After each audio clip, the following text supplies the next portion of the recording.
میں کہا کہ یار اگر وہاں والا نظام ہم نے لانا شروع کیا پھر بھی آپ ناراض ہو جائیں گے، پھر بھی آپ راضی نہیں ہوں گے۔ تو اس لیے اگر کوئی اچھا کام ہونے لگا ہے اس کام کو ہونے دیجئے۔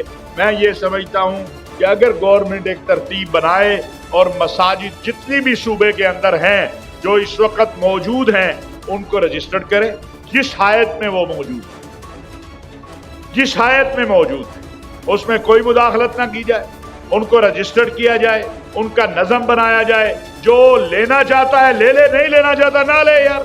اور کوئی آپ مجھے بتائیے کہ کب سے یہ ہم سن رہے ہیں کہ مسجدوں میں حکومت خطبہ بھیجے گی؟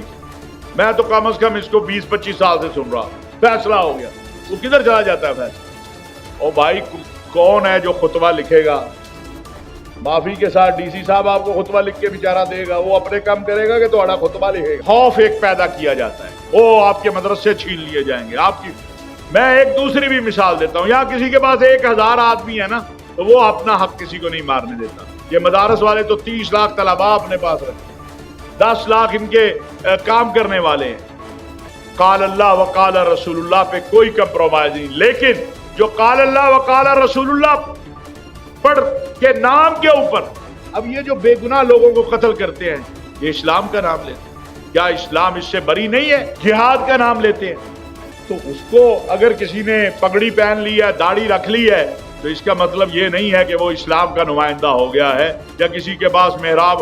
اب یہ آپ کے سوشل میڈیا پہ کئی ایسے لوگ آتے ہیں، ابھی یہ ایک صاحب جن کا بڑا کہتے ہیں فالوئنگ ہے سوشل میڈیا پہ، میں حلفاً کہہ سکتا ہوں ناظرہ ایک صفحہ وہ نہیں پڑھ کے سنا سکتے، ایک صفحہ ناظرہ صحیح نہیں پڑھ سکتے جو قرات کے مطابق۔ اب اگر یہ یوٹیوبر جو چند ہے یا کوئی یوٹیوب پہ آ کے بیٹھ جائے، سوشل میڈیا پہ آ کے بیٹھ جائے تو وہ کہے میں مفسر بن گیا ہوں تو علمان والا حفیظ ہے۔ اسلام کا نمائندہ، جہاد کا نمائندہ، اسلام کی تعلیمات، جہاد کی تعلیمات وہی ہوں گی جو قرآن و سنت کے مطابق ہوں گی، اور وہ پیغام پاکستان میں طے کر دی گئی۔ ہمیں وہ اس پہ مفتی منیب الرحمان صاحب کے دستخط ہیں، ساجد میر صاحب کے دستخط ہیں، مفتی تقی عثمانی صاحب کے دستخط ہیں، جامعۃ المنتظر سے جو ہمارے حافظ ریاض صاحب ہیں ان کے دستخط ہیں۔ تو اس کے بعد میرا خیال ہے، اور پھر 18,000 علماء دستخط کے اس پر کر چکے ہیں۔ تو یہ میری چند گزارشات ہیں۔ کوئی ایسے نہ مدرسے کو کسی قسم کا کوئی خوف زدہ ہونے کی ضرورت ہے، نہ محراب و منبر کے وارثوں کو۔ اور پھر ایک بات اور آخر میں عرض کروں، میں تو ملنگ سا آدمی ہوں، اس پہ یقین رکھتا ہوں کہ وَمَن يَتَوَكَّلْ عَلَى اللَّهِ فَهُوَ حَسْبُهُ، جو اللہ پر توکل کر لیتا ہے اللہ اس کے لیے کافی ہو جاتا ہے۔ یہ ہم لوگوں کو بھی تو بتاتے ہیں، تو ہم خود سب سے پہلے اس پر عمل پیرا ہیں اور الحمدللہ ہے۔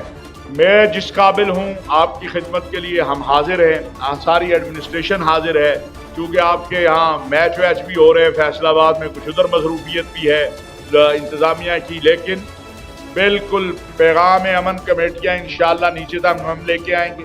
ابھی جو امن کمیٹیاں کام کر رہی ہیں آپ اس کے ممبران ہیں، جو علماء ہیں، باقی حضرات ہیں، آپ ہی ریاست کے نمائندہ ہیں۔ آپ کو کمزور کرنے کا مطلب یہ ہے کہ وہ ریاست کے ساتھ کوئی اچھائی نہیں کرے گا جو آپ کو کمزور کرے، کیونکہ طوفان میں، اندھیری میں، دھوپ میں آپ آگے کھڑے ہوتے ہیں۔ انشاءاللہ آپ کی جو تکریم ہے، میں نے کیا کرنی، آپ خود قابل عزت، قابل احترام ہے، ہم جس قابل ہیں انتظامیہ بالکل، اور انشاءاللہ تعالی